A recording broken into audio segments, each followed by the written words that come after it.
Um levantador de peso olímpico não precisa se preocupar em fazer exercício aeróbico e flexibilidade, porque já é atleta. Não. Quando a gente falou de componentes da aptidão física, está bem claro lá no livro que ele não fala só de componente aeróbico, ele não fala só de componente neuromuscular, de força, de resistência. Ele também indica que a composição corporal também é um elemento importante. Então, pode ser o melhor atleta de levantamento de peso olímpico, fisiculturista, pode ser o melhor maratonista, né, o melhor atleta de triatlon. A gente está falando aqui em saúde, então se é saúde física, todos os componentes da aptidão física que a gente está estudando nesse capítulo do livro, ele precisa ser contemplado sim.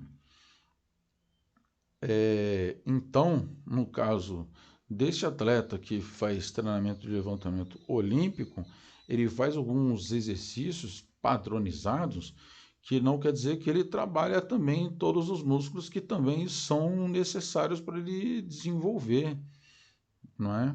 Então, tem determinados exercícios que são principais e os outros auxiliares.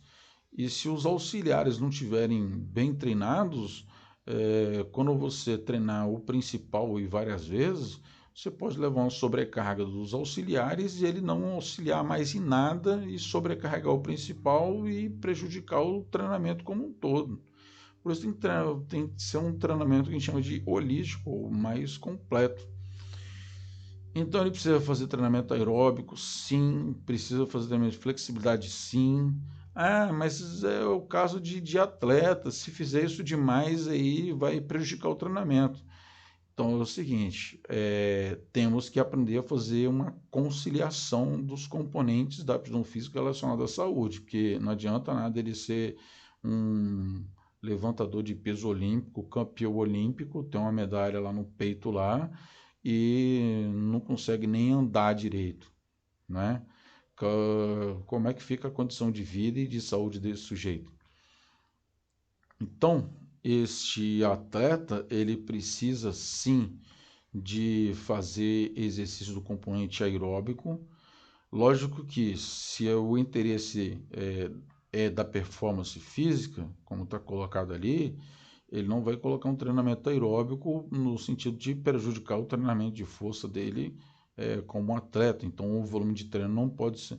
O volume de treino tem que ser mais alto para o de força e mais baixo para o aeróbico, para não comprometer o treinamento dele. Não tem um volume de treino, inclusive pode fazer em horários distintos. De manhã ele faz o treinamento de peso, mas à noite é o treinamento aeróbico. E depois a gente vai ver muito bem que o treinamento de força não precisa ter a mesma proporção e volume que o treinamento aeróbico. Depois a gente vai discernir um pouquinho melhor sobre força e resistência muscular, que o levantador de peso olímpico ele faz um treinamento de força e mais especificamente a potência da força, porque ele tem que levantar o peso com um peso elevadíssimo e no menor prazo de tempo, potência aeróbica. Posso dar um exemplo aqui para vocês, no caso de um esporte, o Ronaldo, que o pessoal se chama fenômeno, já foi feito estudos fisiológicos para poder verificar a situação do Ronaldo fenômeno sobre a capacidade dele de potência aeróbica. Aí o que aconteceu? Quando ele recebe a bola, ele tem uma potência aeróbica tão grande que o atleta não consegue acompanhar ele. O atleta não consegue acompanhar ele. Ele tem uma força explosiva tão grande que o defensor fica para trás e ele já está lá dentro do gol fazendo gol. O pessoal, pô, é habilidade, não sei o que lá. Não, é uma qualidade física treinada e que ele tem uma genética já apropriada, já preparada para isso, que ele consegue ter uma resposta melhor, no caso, para esse tipo de esforço. Mas só isso que precisa levar em consideração? Não, ele precisa então levar em consideração treinamento de força, treinamento de resistência, flexibilidade e principalmente dos músculos. Olha, eu errei aqui de novo. Posturais, não é corporais, posturais. Pois nem todo tipo de esporte é capaz de contemplar todos os componentes da visão física. Exercício físico aeróbico, tipo de grupos musculares a serem estimulados para o treinamento de força e resistência muscular, a intensidade de esforço, a frequência semanal e duração do treinamento. Beleza? Vamos lá para o próximo. Talvez esteja chegando já no nosso último já, né? Pessoal, essa pergunta aqui eu não vou gastar muito tempo porque ela é equivalente à primeira. Ela está falando desse conceito aqui, ofegância. Ficou ofegante o estímulo, a relação que tem entre ofegância e esforço físico está ligado à capacidade cardiorrespiratória. E aqui, de novo, não de músculo, resistência muscular. Capacidade cardiorrespiratória, cardíaca, respiratória, captar oxigênio, cardíaca, transportar oxigênio e, no caso da célula, de utilizar o oxigênio para produzir energia, certo? Então, vamos ver aí qual foi a consideração. Já coloquei de maneira mais simplificada, que já foi explicado já. Então, o problema aqui não é baixa resistência muscular, mas sim cardiorrespiratória.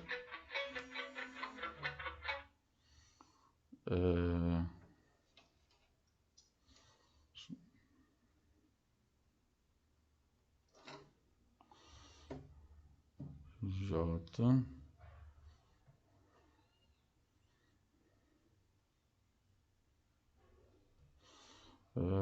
Vamos aqui. Lombalgia. Lombalgia é muito comum nas pessoas que trabalham sentadas, como a gente que está, né, agora aqui um bom tempo aqui, e ela está relacionada com baixa flexibilidade dos músculos posteriores da coxa, panturrilha e abdômen. É isso mesmo?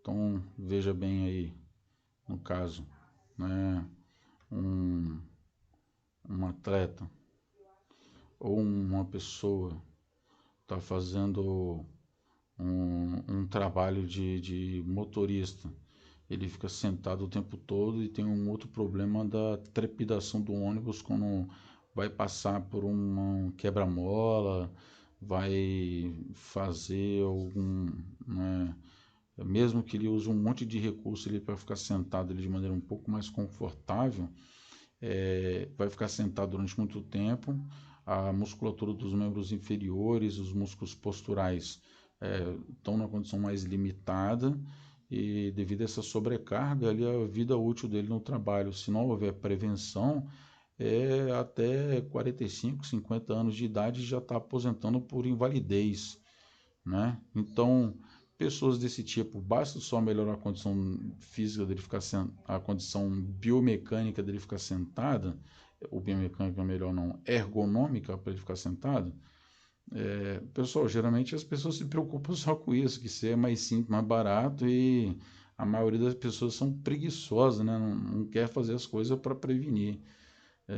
Ou só faz para remediar depois que o dano já está causado. O que ele tem que fazer? Ele precisa fazer exercício físico para poder prevenir com que ele possa vir em algum momento desenvolver alguma lesão na coluna, na região lombar. Lombalgia quer dizer dor, mas geralmente a dor já é um indicador que está havendo uma sobrecarga ali naquela região e que ela precisa tomar alguma providência para que aquilo não possa vir a se agravar, para desenvolver, como por exemplo, uma hérnia discal, que aí já é uma situação que já ocorre um comprometimento dessas estruturas articulares da coluna, dessa região, né?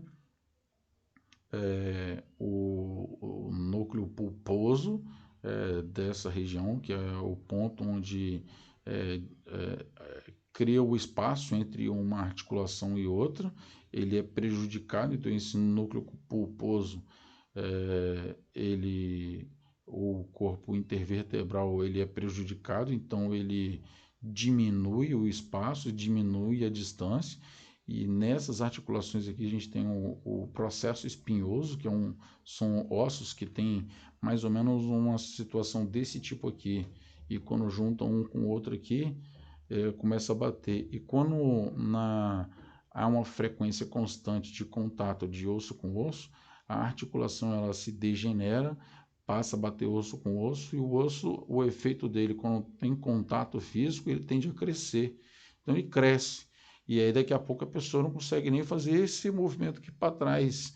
E a dor é constante, e dependendo da situação, a pessoa não consegue nem levantar da cama quando, por exemplo, tem algumas crises de dor, né?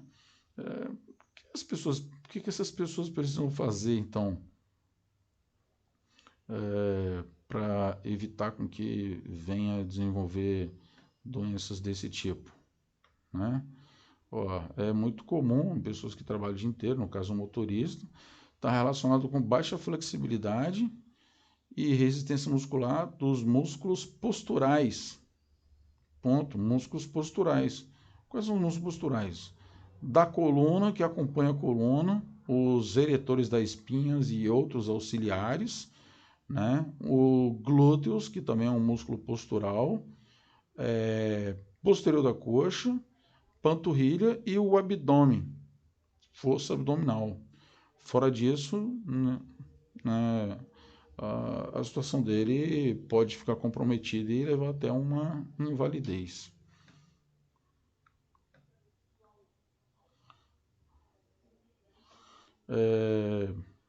Uma outra. Um indivíduo de 40 anos que pratica corrida com intensidade moderada, 3 vezes ao dia, que acumula 30 minutos, ou seja, corre 10 minutos, mais 10 e mais 10, 30 minutos. 5 vezes na semana, ou seja, de segunda, terça, quarta, quinta e sexta. Então ela corre segunda, terça, quarta, quinta e sexta, intensidade moderada e 30 minutos todo dia. Aí a questão está dizendo que isso não é suficiente para estimular a capacidade cardiorrespiratória. Será? Qual é a condição necessária para poder estimular a capacidade cardiorrespiratória? Exatamente essa. Exatamente essa. O programa de treino desse indivíduo,